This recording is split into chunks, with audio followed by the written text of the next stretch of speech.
పాఠం ఏంటండి? చెడిపోయిన వాడిని చూపించి కూడా మనకు పాఠం చెప్తారా అంటే ఎందుకు చెప్పట్లేదనండి? ఇప్పుడు ముఖేష్ అనేవాడు ఉన్నాడట. వాడు ఏం తిన్నాడట? ఏం తాగాడట? ఆడేవాడండి అంటారా? ఎప్పుడు వినలేదండి, నేను చూడలేదు కానీ విన్నాను అంతే. ముఖేష్ అంటే ఈ ఏమంటారు, సిగరెట్ పెట్టె మీద ఉంటాడు చూసారా? సిగరెట్ తాగేటువంటి ఆ పెట్టెల పైన ఒక బొమ్మ ఉంటుంది. ఈ దవడ మొత్తం కూడా తినేసినట్టుగా మొత్తం మాంసం కనపడుతుంటుంది లోపలికి వెళ్ళి. ఎవరిదా ఫోటో? ముఖేష్ అట్ట. ఎవడు మనకు తెలీదు. మొత్తానికి ఆడు తిని తిని తిని ఆ సిగరెట్ కాల్చి కాల్చి కాల్చి ఏమైపోయిందంటే క్యాన్సర్ వచ్చేసి మొత్తం ఇదంతా పోయింది. ఇప్పుడు వాడు ముఖేష్ అనేవాడు సిగరెట్లు కాల్చాడు, మొత్తం తినేసింది క్యాన్సర్ వచ్చేసి.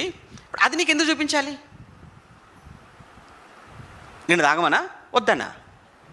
తాగుతా నువ్వు కూడా అలా అయిపోతావు. నెక్స్ట్ నీ ఫోటో వచ్చేది అక్కడికి వద్దురా అని.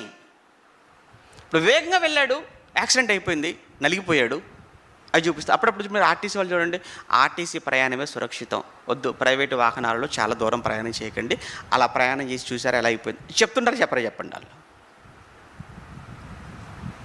అంటే ఒక తాగుబోతుని చూపించి పాఠం చెప్తుంటారు. చూసావా ఆడు తాగి చూసారు ఎలా అయిపోయాడు? ఒక సిగరెట్ తాగి కాల్చి చూసా వాడు ఎలా అయిపోయాడు?